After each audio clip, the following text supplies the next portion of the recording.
Oi pessoal, Guilherme Perini aqui e hoje eu vou estar falando de um subtipo de linfoma difuso que tem muitas particularidades, que é o linfoma primário do sistema nervoso central. Então, já de cara é muito importante essa separação. Quando a gente está falando de primário do sistema nervoso central, significa que ele acomete exclusivamente o sistema nervoso central, que é principalmente cérebro, medula e nervos periféricos, que também podem estar acometidos mais raramente.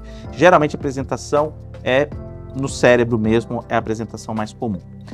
Esse é um tipo de linfoma que ele tem várias características diferentes. Por quê? Porque o tratamento que a gente usa nos tratamentos dos linfomas periféricos, eles geralmente não penetram o sistema nervoso central. A gente tem aquela barreira hematoencefálica que protege o nosso cérebro de toxinas, de substâncias, mas que também dificulta a penetração das quimioterapias.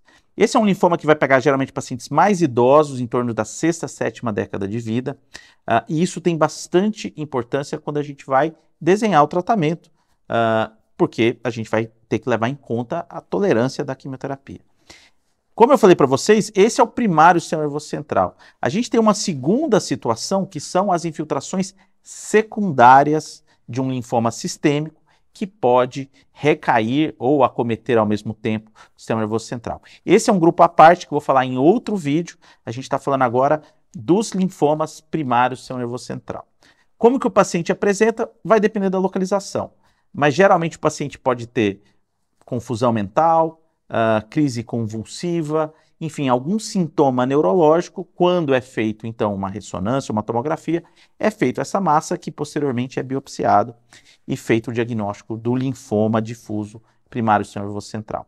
Uma parte dos pacientes, mais ou menos 10, 15%, podem começar com esse linfoma dentro do olho, que é o primário intraocular, e pode ter uma disseminação para o cérebro. Geralmente esses pacientes queixam de quadros de alteração de visão, mais ou menos meses antes de abrir o quadro. Podem receber o diagnóstico de uma uveíte, enfim. Existe esse componente de sintoma ocular que pode ocorrer numa minoria dos pacientes. Bom, hoje como que funciona o tratamento desses pacientes? A gente cura também esses pacientes, a gente vai precisar de uma terapia um pouco mais intensificada, mas o tratamento é visando cura. Tá? Então, o primeiro passo é fazer uma quimioterapia para que esse paciente atinja uma remissão, ou seja, para que a doença desapareça. Isso a gente geralmente faz com a combinação de drogas, sendo que a droga principal é uma medicação chamada metotrexato. A gente faz altas doses desse metotrexato e aí a gente pode combinar com outras drogas, como por exemplo, temozolomida, tiotepa, enfim, tem várias possibilidades de combinação, mas o metotrexato geralmente está envolvido, e o metotrexato ele é uma droga que requer cuidados, então geralmente o paciente faz internado, ele precisa alcalinizar a urina para a excreção do metotrexato ser melhor, a gente faz um resgate depois com ácido folínico, então é uma quimioterapia um pouco mais trabalhosa, geralmente o paciente fica internado. Feito esta quimio de indução e o paciente atingindo uma resposta, a gente vai então para as terapias de consolidação, ou seja, consolidar essa resposta para que a doença não volte. Então, indução é sempre induzir uma resposta, fazer com que a doença suma, consolidação, evitar que a doença retorne. A consolidação histórica do primário sistema nervoso central era feita com radioterapia, a gente fazia uma radiação no cérebro inteiro, e geralmente utilizava doses muito altas, que são bastante eficazes, mas o problema é que existe uma toxicidade dessa radiação a longo prazo. Então, 5, 7, 8 anos depois, o paciente podia ter quadros demenciais. Isso está mudando, a gente vem diminuindo a dose.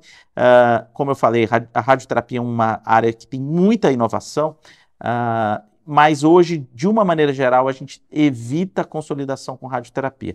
Tem pacientes claramente que isso é indicado, mas a grande maioria dos pacientes a gente vai utilizar uma outra consolidação. Isso pode ser com quimioterapia, tem esquemas, por exemplo, com etoposide e citarabina, e também pode ser utilizado o transplante autólogo, aquele transplante que você usa as suas próprias células para ajudar a sua medula óssea a recuperar mais rápido da quimioterapia de altas doses. Importante é que se você optar por fazer o transplante autólogo, é importante utilizar uma medicação chamada tiotepa. O grande problema do tiotepa é que a gente não tem no Brasil. Então, o paciente muitas das vezes tem que importar essa medicação, tem que arcar com custo, enfim, isso pode levar um tempo. Então, é sempre bom, tendo esse diagnóstico, você conversar com o seu médico para já ter essa programação a longo prazo. Então, feito o transplante autólogo, é uma das formas de consolidação, é uma das formas mais utilizadas hoje em dia e que tem resultados muito bons. A gente vai estar curando aí em torno de 60% a 70% dos pacientes. Como eu falei para vocês na aula de linfomas agressivos, a ideia da gente separar esses subtipos é entender a biologia dessa doença e ter terapias direcionadas para esse grupo. E o primário do sistema nervoso central, como ele é muito homogêneo, e a gente já sabe hoje de vários alvos possíveis, né? Vários calcanhares de Aquiles desse tipo de linfoma. Então a gente tem terapias, por exemplo, com inibidores de BTK, como ibrutinib, acalabrutinib. A gente tem terapias com lenalidomida, com a própria imunoterapia, com os inibidores de checkpoint. Obviamente ainda estão em estudo, mas eles demonstram para a gente que a gente consegue entender hoje essa doença e a gente consegue desenhar terapias que vão ser mais eficazes e menos tóxicas no futuro. Muito do que a gente melhorou nos últimos tempos foi justamente criar combinações mais eficazes, evitar toxicidades a longo prazo. Isso melhora muito o prognóstico dos nossos pacientes e faz com que o tratamento seja muito mais tolerado. É uma área que a gente ainda precisa melhorar, isso é verdade, mas nos últimos anos, com certeza, a gente melhorou muito e o prognóstico dos pacientes vem melhorando bastante.